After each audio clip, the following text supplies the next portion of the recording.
Please stand if you're able.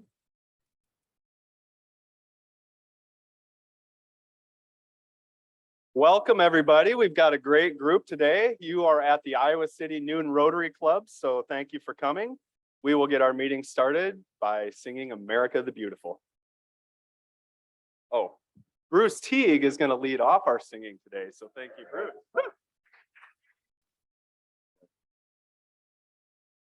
Oh, beautiful, for spacious skies, for amber waves of grain, for purple mountain majesty, above the fruited plain, America,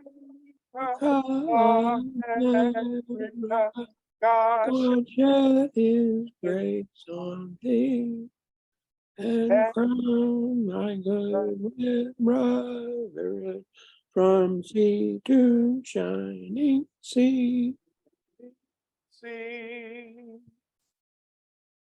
I pledge allegiance to the flag To flag of the United States of America and to the republic for which it stands, one nation, under God, indivisible, with liberty and Very justice. good. Please remain standing. We are going to do a moment of silence. Two of our Rotarian friends, Dale and Patty Roberts, lost their son last week, Jeff Roberts. That's all the details I have right now, but if you could give a couple seconds of silence, we would appreciate it.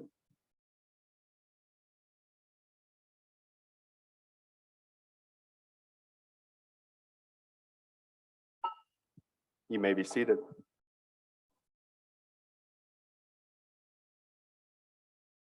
Okay, welcome. We've got a lot of visitors today, maybe some guest Rotarians, who knows if we're that lucky, but Brad Baldus is here to let us know who's in the room. We are a little lucky today. If you've got a guest, please come up here to introduce your guest. I see we have one visiting Rotarian who is also the Assistant District Governor, Mark Ruckerberg. Stand up, please. Welcome. Hello, Rotarians. LaDonna Wickland. I'm very pleased to have a guest today, Mark Hall, who is the Alzheimer's coordinator for the walks in Cedar Rapids and Iowa City. And good news, he is wanting to file papers to become a member of our club. So that's pretty terrific.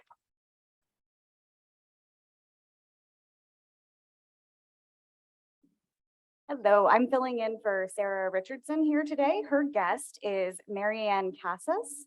Marianne, if you want to stand.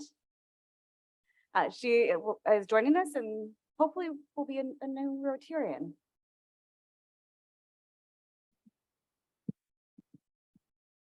Hi, I'm Alyssa Brandt Jarrett, and I brought my colleague Darcy Rich, and Darcy sells our fireplaces, but figured it was a good day for her to get out of the office and eat some warm lunch. So that's my friend and colleague Darcy.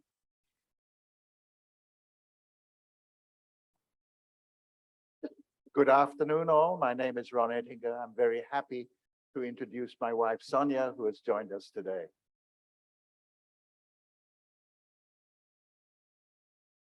Hi, I'm Tom Davies. I have the pleasure of meeting a re-acquaintance of mine, Clark McGuire. He has a local company called Tovar that does real estate videography.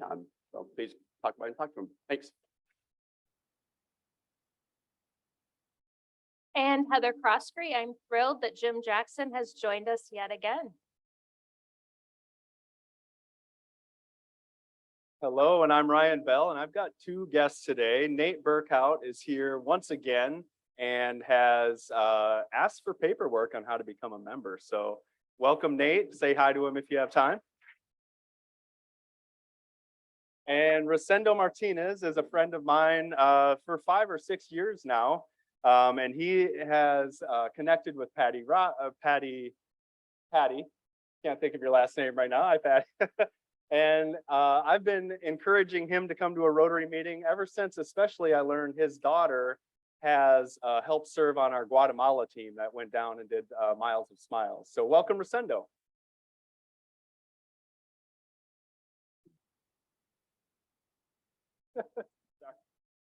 Did we miss any visiting Rotarians or guests?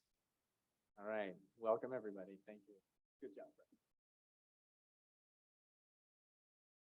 Hopefully we're not getting the feedback issues like we were just a second ago. So sounds better, clear, good.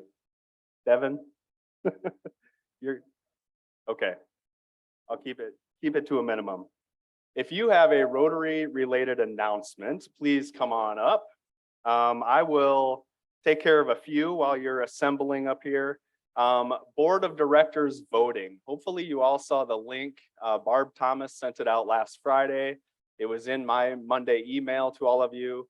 You have until tomorrow at 5 p.m. to cast your ballot for our new members of the Board of Directors. So please do that. We would like to see everyone vote in that. And then meeting next week is not going to happen. We'll be having turkey with our families probably. So I would invite you all to attend the Coralville North Corridors Club meeting at the Radisson, which is on Wednesday at noon.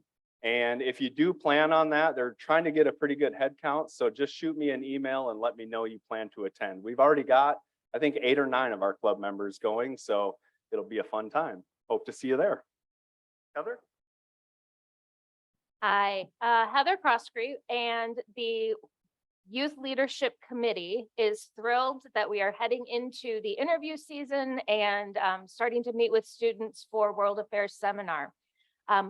We've got a lot of students on the docket to interview. Liberty alone has 23 students who want to go to World Affairs. So I have a challenge for you. We're $400 away from being able to send 7 students from each school. So if you are willing, if you've pledged money and have not paid yet, please get that to Patty. If you haven't and would like to contribute however much you're able to, please get that to Patty. If we can raise $400 more, we can send 7 students per school. 8 students per school. So please let us get to that $400 mark.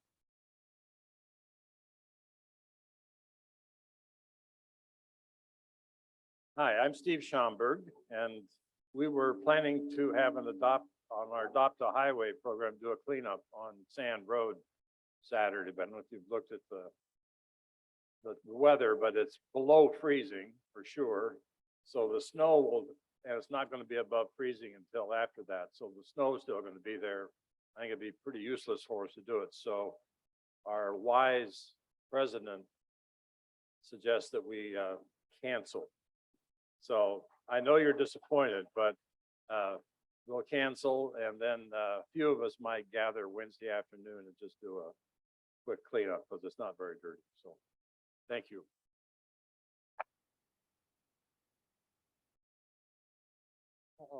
Brad Baldus again. I'm up here on behalf of the Ronald McDonald House Golf Committee, and wanted to let everyone know that we are definitely going to reach the $1 million lifetime funds raised. This is a prediction. We haven't done it yet. This is a prediction. Like, you can almost guarantee it. Definitely. There you go. Heather said it from her mouth to, anyway. But we could use some help on our committee, in particular, the sponsorship committee that's headed up by Vern Folkman, and the in-kind gifts committee headed up by Patrick Donnelly, which essentially entails contacting some local businesses and or individuals and asking if they're willing to sponsor our tournament, help raise funds for us or donate funds for our cause, and or donate in-kind items for the tournament as raffle prizes and full prizes. So any Rotarians, prospective Rotarians, new members that are looking for something else to do, we could definitely use your help to help get over that $1 million mark this year on the Ronald McDonald House Committee. And you can talk to me, you can talk to Heather, you can talk to Vern, Patrick. It's Vern and Patrick's committee that we really need the help on. Thank you. Ladonna Wickland again. I just have to share this. In May last year, I started trying to get the books. I Can Read Songs books that we deliver to the school reprinted in May. And today I have 2,000 books sitting in my garage. So, after I get these all sorted out and how many go to what school we'll be delivering, I can read songs again. Hopefully it won't be snowing on those days. Thank you.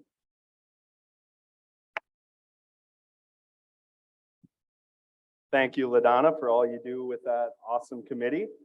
We will now invite our song experts back up, share the stage. Bruce is going to lead us with our favorite Rotary song, Smile, with Devin on the ukulele, mandolin. All right.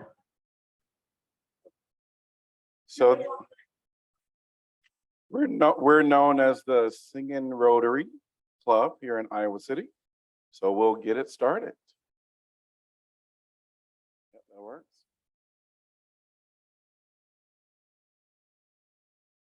Smile and the world smiles with you. Sing a song. Don't be weary, just be cheery all day long.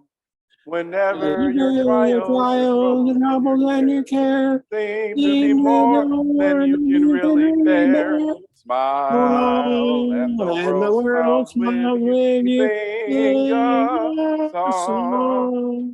All right, so that was like the speed was fast, slow. We'll get it better in the future. The wild ride. Way to hold on, everybody.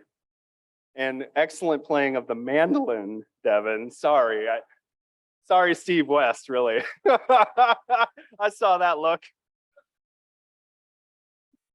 Okay, I do not even know who is introducing our program today. Is that Devin? John, okay, sorry about that. John Colshaw, please come forward and introduce our program. Thank you, President Ryan, and good afternoon, fellow Rotarians. So as you know, diversity, equity, accessibility, and inclusion are central to Rotary International President Jennifer Jones' theme of Imagine Rotary. You've heard me speak before about my own hope and commitment that our club and Rotary in general will become a more inclusive and welcoming organization. So on behalf of our club's new DEI committee, it is my honor to present today's guest speaker. Dr. Liz Tovar was named Executive Officer and Associate Vice President of the Division of Diversity, Equity, and Inclusion at the University of Iowa in February of 2021. Liz is also an Associate Director of Athletics, overseeing student athlete academic services. Needless to say, Liz is a very busy person. At the same time, though, I can tell you Liz is a fantastic campus partner, and her leadership in athletics and DEI have truly helped other leaders, students, faculty, and staff understand why inclusion is so important to our university community and the broader community. So I'm grateful to Liz for joining us today, and I know her remarks will help each of us consider how we can help in Rotary's DEI journey and the goal of imagining an inclusive club and community. Liz, please join me up at the podium. Now, I don't know if you're supposed to give a non-Rotarian a Rotary pin, but I want to share with Liz one of the pins from the Rotary International LGBT Fellowship created a pin for members of the LGBT community and allies. And she's certainly an ally of that community and of Rotary. So I want her to be able to have one of these pins. And if you need one, I have a few here with me today. They're $5 each. You can catch me after the meeting. So thank you. And please help me welcome Liz.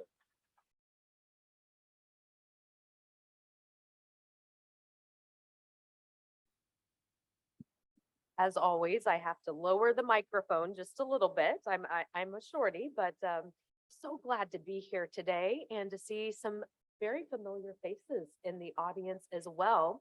And I'm not going to take up a lot of time today, but you know, whenever I'm going out and I'm talking to people about diversity, equity, and inclusion, for me, it's about how can we make the world a better place all together? How can we become more accepting of those around us. And so my presentation today is really about personal growth in this space, as well as organizational growth. How do we all kind of grow together to make our world a better place? Let me see if I can work the slideshow. There we go. So my topic today is about embracing a disruptive mindset.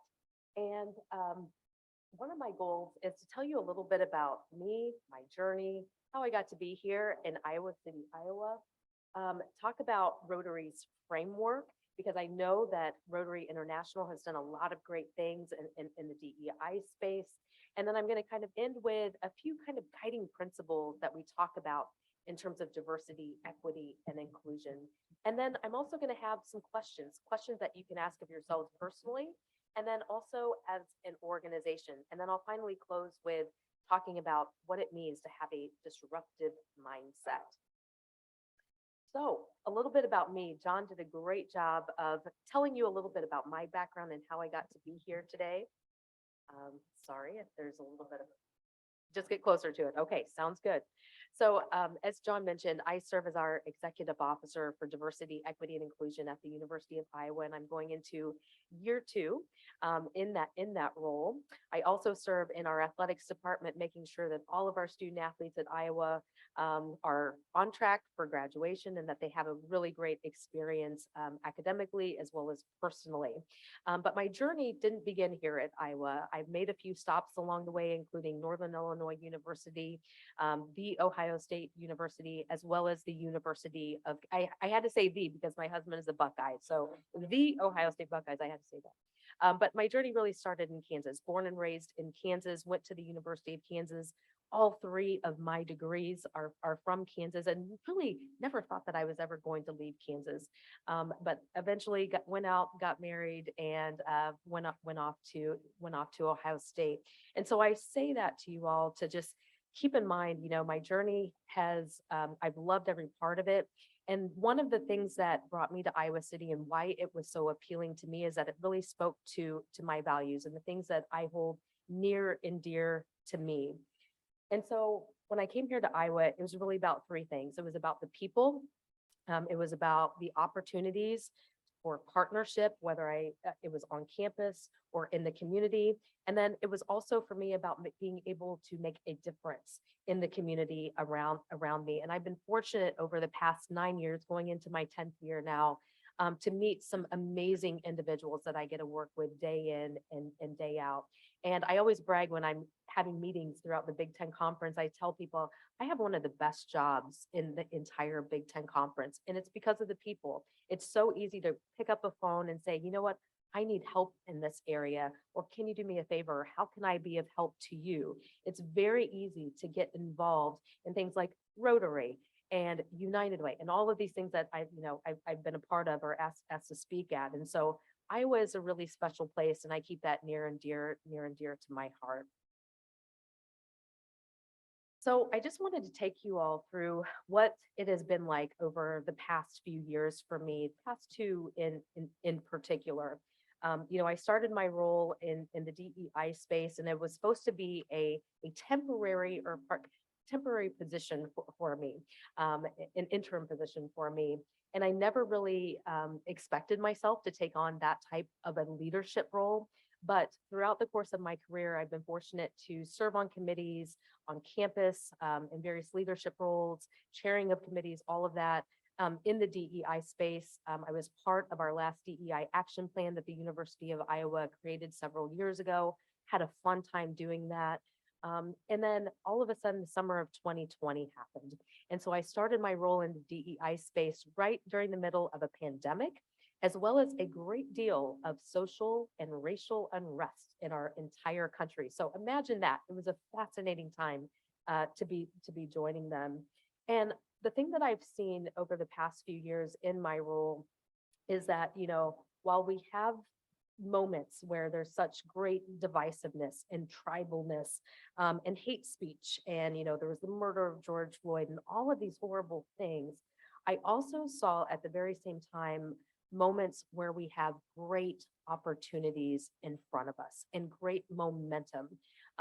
Using the University of Iowa as a terrific example, I heard people talk about things like what is our strategic plan in terms of diversity, equity, and inclusion? I saw a great deal of momentum in terms of people creating positions that had a specific DEI focus. And I also saw a lot of people saying to themselves, who am I as an individual? What are my values? What are my beliefs? What are my thoughts that I have about the world around us? And so for me, even though there were moments of challenge, there were also great moments of opportunity as well, both personally as well as, from an organizational standpoint. About a year and a half ago, I, at the university, started this whole notion of what we refer to as our journey to unity. And I was very intentional about the term unity. How do we better unify as people? How do we better understand one another and listen to people's voices? A big part of our issue nowadays is I think people don't necessarily listen to one another, and that's a problem. We don't really understand where one another is coming from.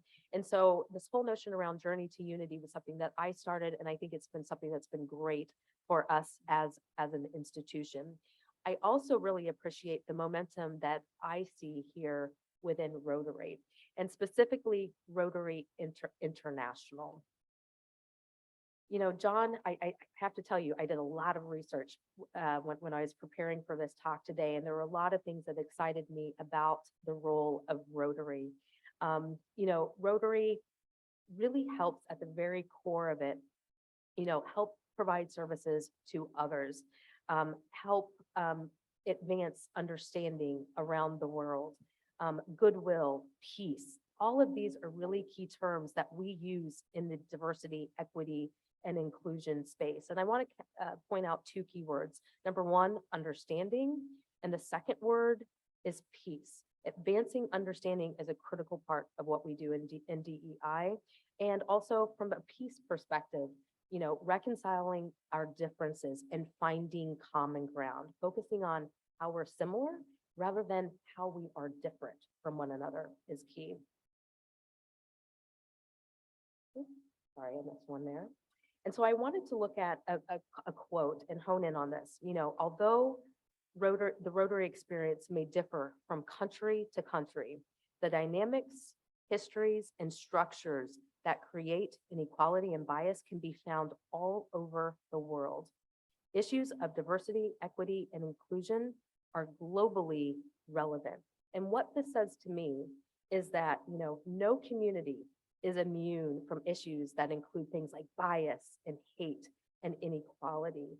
And so I want to specifically applaud the work that you all are doing here on the local level, John and others, in terms of how do we become a more inclusive environment, admitting to say, we're not perfect, but we want to try and make the world a better place all around us. The other thing that really stands out to me is around Rotary's framework. I know that Rotary welcomed its first female president not too long ago. And I will say and brag a little bit about the University of Iowa in terms of us being a leader nationally in terms of an institution of higher education. I believe we're ranked 4th from the EOS Foundation study that said, we have some great female leaders on our campus. That starts with President Barb Wilson, who came on board last year, as well as many of our deans and cabinet members. And why is this important? It's important because people want to see themselves reflected in leadership positions. They don't just want to be members. We need to make sure that everyone has an equal opportunity to be a leader in whatever organization that they are a part of. I also commend, Rotary's commitment to convening a task force where they took a deep dive into their policies, their codes of conduct. They took a great deal of time surveying and finding out what are the areas where we can get better. What are some of the barriers that are preventing people from being a part of Rotary? They also have, a commitment or a statement to diversity, which I think is phenomenal. One of the lines in there says, at Rotary, we understand what cultivating a diverse, equitable, and inclusive culture, that it's essential to realizing our vision of the world where people unite and take action to create lasting change. And that we believe, people hold diversity, equity, and inclusion as an important key value as members of Rotary. The other thing that I want to look at is that, when Rotary was looking at its framework on DEI, that it held its core values, it upheld its core values in terms of service, fellowship, diversity, integrity, and leadership as well. And again, what I love about it is that you have this great foundation at the national level that is then trickling down into the local level as well. And so one of the things I like to remind people of are, what are your key principles around diversity, equity, and inclusion? And myself, I have the opportunity to speak to a lot of people in the DEI space. And these are 3 core principles that I hold true for myself, as well as the institution, the University of Iowa. Number 1, creating a culture that everyone wants to be a part of.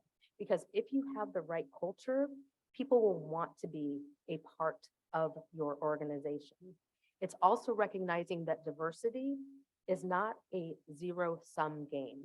It's not about taking resources from one group of people and giving it to others. It's about how we collectively share the resources we have and to make sure that everyone has an equal opportunity to those particular resources.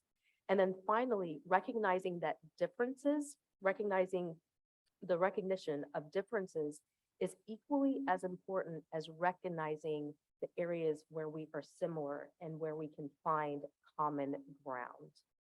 So those are my 3 key principles. Think about yours here on the local level in Rotary. I also have a few considerations. When I was starting my role in the DEI space, I had the opportunity to survey a lot of people, listen to a lot of people, and find out, where are our gaps in the system.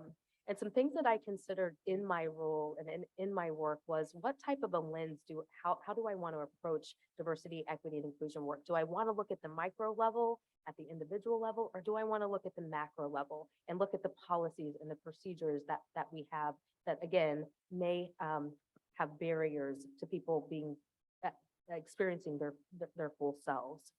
So what type of a lens do you want to look at? Also having a key understanding of, how do we define diversity, equity, and inclusion work? And I have to be honest, 9 times out of 10, when I go out and talk to people and they hear that term diversity, it means something different to different populations of people. And I'm keenly aware of that. And so I try and do a good job of really defining diversity in the broadest sense possible. That's how we do it at the University of Iowa, making sure that no particular group feels excluded. But defining DEI is critically important to the work that you do. And then finally, what's your end goal? What are you really trying to accomplish? Is your goal to become more inclusive? Is it to increase your membership? Is it to improve understanding and educating people? I know for a fact that many times people will come into the DEI space and they talk about a million different goals that they want to accomplish. But I have to be honest with you, sometimes only having one goal in mind and sticking to that goal you're really able to move the needle. And so just to give you a very, very quick story, one of the things that I noticed at Iowa was, our messaging, right? Our messaging was kind of off. People weren't hearing the real stories of the people on our campus. They weren't hearing about the great work that we were doing as a campus. And so one of the first things that I did is I hired someone that could help us with our message and communicate out to various stakeholders around campus about the work that we were doing. Again, what's your end goal? The other thing that I challenge a lot of people on is to have some guiding questions, both personally as well as from an organizational standpoint. And so here are a few questions that I challenge people to think about. How is diversity, equity, and inclusion personally relevant to you? It's a great way, when you ask yourself this question, it's a great way of checking yourself in terms of bias and in terms of your own personal conduct. Sometimes people say, well, we're doing all this work in DEI. Yeah, it's important, but why is it important? And why is it important to you personally? What are some of your sources of information? I think about, how do I learn more about diversity, equity, and inclusion? How do I challenge myself in a number of ways? And who are the people and who are the resources where I'm going to get my information? And a lot of times we get our information from the network of people who are around us, right? Well, think about it this way. Is your network diverse? You have to ask yourself that question. And how do you define the term diverse, right? Who's around you? Who's challenging your belief systems?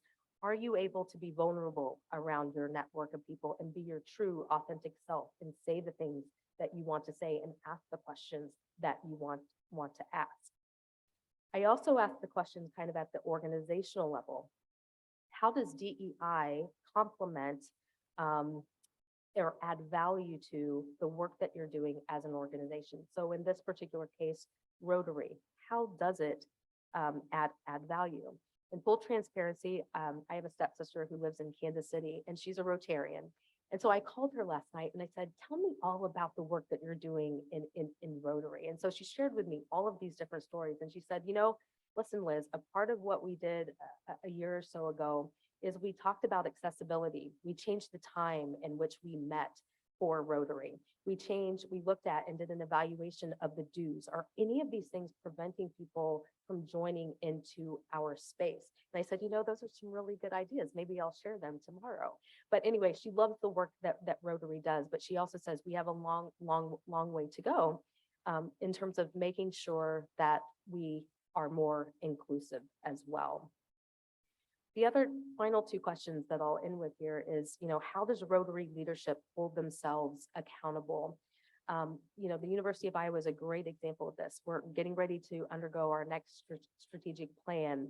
And one of the things I've noticed is that as we're outlining that strategic plan for us, it's also a way of holding us as an institution accountable. DEI plans have become a very common thing in terms of, yeah, we have these policies and procedures, but what's our plan around DEI? And how do we move through that plan in a way that makes sense for us and that helps us make progress altogether? And then finally, how does Rotary intentionally recruit and retain great people? I obviously come from a college athletics background, and I can tell you one thing that we do really, really well. We know how to actively recruit people from diverse backgrounds to join us and to join our teams and to win games, right? We know how to do that very well. And so when I'm talking with people, I always say, think about the college athletics as a model. You know, recruit people very early on. It's about continuous recruitment, help bring them into your culture and help them come together and build good teams. That's what DEI work is all about. And so finally, this whole term around disruption, which is a term that I actually love. It's not about change, it's about disruption, right? I always tell people to try and embrace a disruptive mindset. What does that mean? At the core of it means challenging our values, our thoughts, and our beliefs.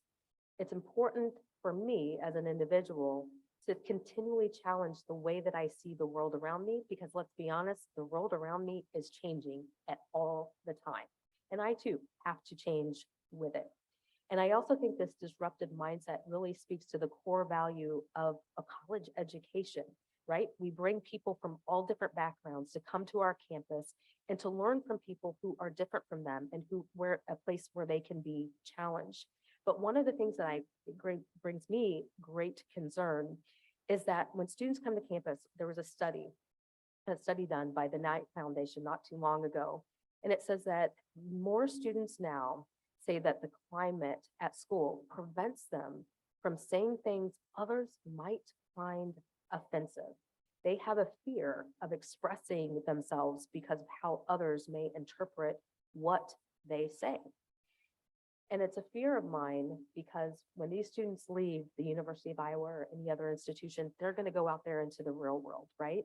And they're going to be challenged every day. And so we want to graduate students who aren't fearful of being their authentic selves and who can engage in conversation with people who don't look like them and who may disagree with them. And so for me, disrupting how we think about the world around us, disrupting our mindset is a thing that all of us in the room need to do. It's also about disrupting our learning as well. I'm a huge fan of Adam Grant. I don't know if you all have ever read his book, but he has a book called Think Again. And a key part of his book is saying that, every single thing in life, in terms of our values, our beliefs, our thoughts, they're all learned. And guess what? Those things can also be unlearned as well. So unlearning what we've learned is another part of our growth process. Also disrupting what comes to us instinctively and the assumptions that we have about people when we walk up to them. Many of you may know this, but my husband, he's about 6'4". He's a little bit bigger than me, 6'4", 250, 260 pounds. I mean, he's a big guy. He used to play football a really long time ago. And when we're in an airport and we're walking along, people will come up to him and say, "Do you play football? Did you ever play football?" He gets that question all the time. And it's a really, it's kind of a humorous example, but a very serious one, that when we walk up to people, we make an assumption about who they are without them not even opening up their mouths or saying anything to us. And that in itself is a really dangerous thing. So I always tell people, allow people to create their story and to listen to their story and to take it in before we start making assumptions about them. And then the final two things, and then I promise I'm done here in a minute, is about disrupting our processes.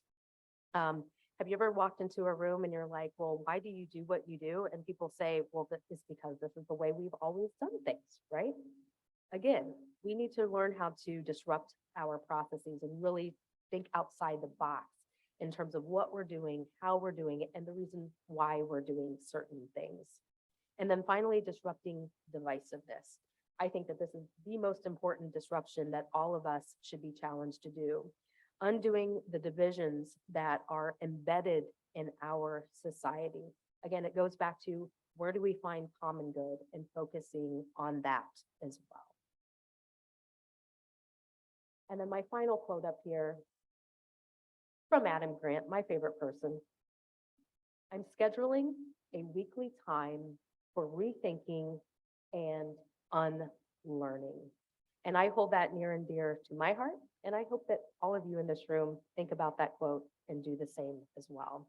It's been a pleasure being here today, and I will open it up, I think, to any questions that you all may have in the room. Thank you.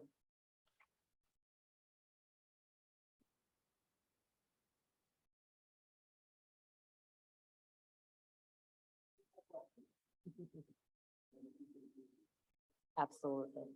Oh, absolutely. Thank you.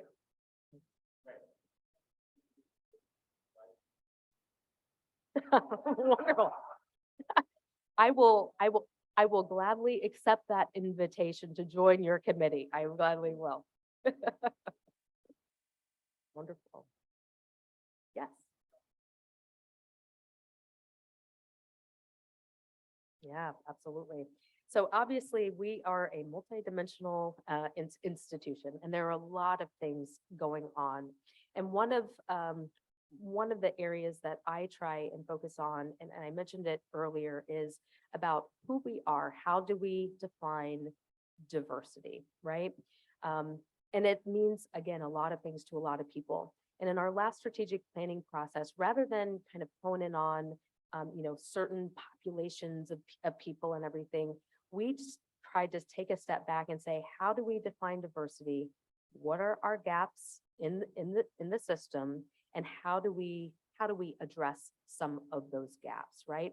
So our approach is, we're not trying to fix people, we're trying to fix processes and things that are kind of at the foundational level that will help us really move the needle. So going back to your question, simplicity, how does that relate to the University of Iowa? I think it's really reflected in our strategic planning process in terms of how we define diversity and what are some of the gaps that we're trying to address. Yes. Mhm. Right. So what do I see as the biggest challenge in this community?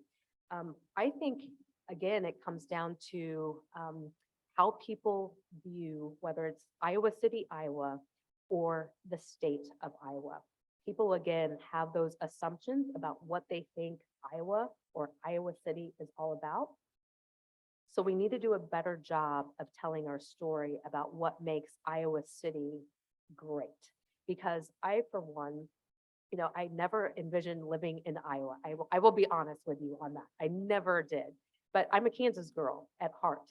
And so I've lived a lot of different places. And when my husband and I came to this community, the first thing that we noticed was that people in our state and in our community specifically, they were welcoming, very welcoming to my husband and I. And I know not everyone has that experience. I'm very keenly aware of that. But I also think that there are a lot of people who are trying to do a lot of good things in our community. And I think one of our biggest challenges is messaging out that we have a special thing going here. We have great people here, and we need to tell people about that. That's one of our biggest challenges. Yes. Yeah, absolutely. Go ahead.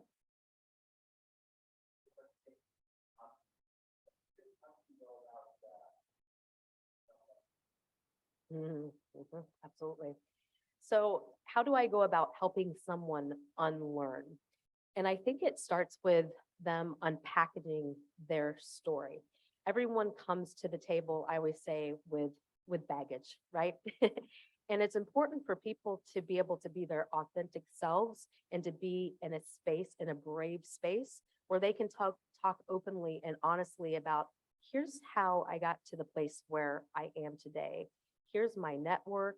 Here's my upbringing. Here are the things that I learned along the way. And so I think creating spaces where people can be their authentic selves and be vulnerable is an important part of that. What's challenging is that finding those spaces where people can be open and honest with other people is really hard to find sometimes. And so I think it starts at, kind of your personal network and finding people who you can say, I trust these people, and it's okay if I say something wrong or I say something that people disagree with. So I think it starts with unpackaging some of that baggage and finding that space where people can be their authentic selves. Yes. Mhm.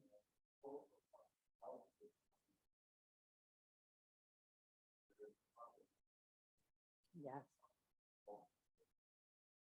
Absolutely. So you asked about the cultural aspects and the DEI principles and assessing those things. At Iowa, we've had a campus climate survey for a long time. And I got to be, if I'm being very honest with you, all surveys, they can be positive and they can be they can be not so positive. But when you're looking at culture and climate and assessment, you have to really ask yourself, what are the things, if we ask this particular question, are we asking questions about things that we can fix and do something about? Or are we asking ourselves, questions that, we won't be able to solve? And so I try and be very intentional about, kind of if we're trying to build a culture, how do we define that particular culture? What type of culture are we trying to be? Because we're not going to be able to be perfect, let's face it, right? But there are a few things that we can control within our culture. Some of it has to do with messaging. Some of it has to do with the types of individuals who we're trying to recruit. Using college athletics as a great example, we want to recruit people who work great with other team members, right? Are we trying to recruit people? Or are we trying to recruit students who want to come here and add value to our campus and to build leaders in our community? So I think it really depends on what are you looking for? What are some of your outcomes?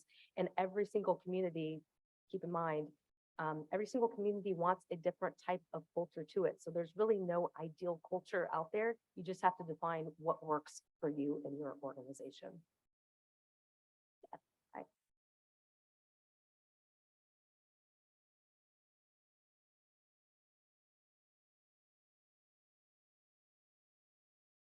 Absolutely. In the division of diversity, equity, and inclusion, we have noticed over the past few years, for example, of how many individuals from the community have actually reached out to the university and said, we want a partner or we want advice in this particular area. You know, we're doing work in the DEI space, obviously on campus, but we also know that we have great community partners all around us who we may be able to find areas where we can complement one another's capabilities with one another. And so for me, selfishly, I obviously start with the division of DEI, diversity, equity, and inclusion first.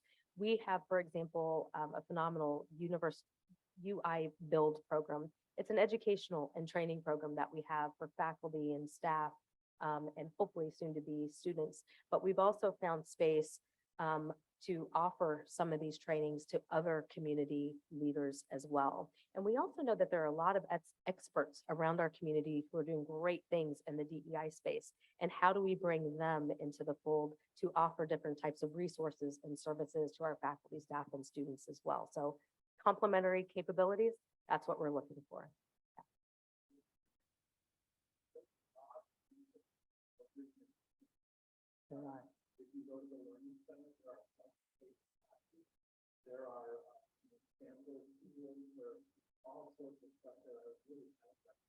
Absolutely.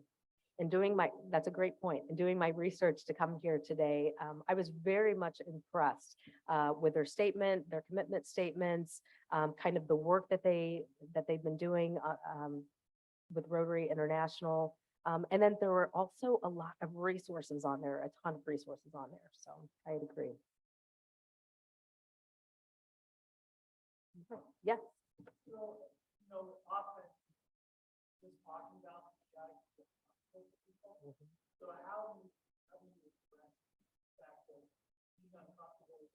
Is an okay thing. Yes, exactly. It's easier said than done. And one of the things that I focus on, you know, everyone has a different definition of diversity, equity, or an inclusion, and I really don't focus on that. I focus on the human experience for people, and I try and I tell people, you know, this is not about, you know, Liz Tovar and her assumptions and her beliefs. It's about what do we all have in common as human beings, and find kind of a basic level for us to work from. And to your point, you know, the second that I say DEI or diversity and everything, some people just tune out. And so I try and work with our students in particular, but also the adults in the room as well, to say disagreement is an okay thing. We can't run from disagreement, right? And to, rather than state your point, ask questions. Asking questions is a great way to kind of move the needle on it. Yeah. Cool. Thank you all so much.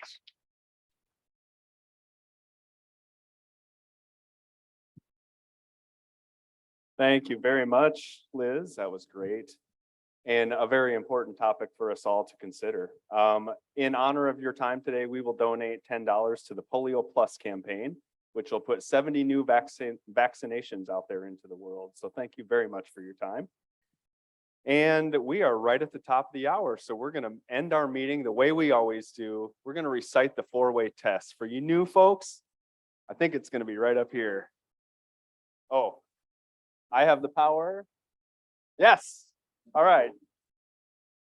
Of the things we think, Say or do. is it the Is it the truth truth? that fair to all Fair to all concerned? will it Will build it build goodwill goodwill and better friendships? Will it be Will it be beneficial to all all concerned? concerned? Have a great day, everybody.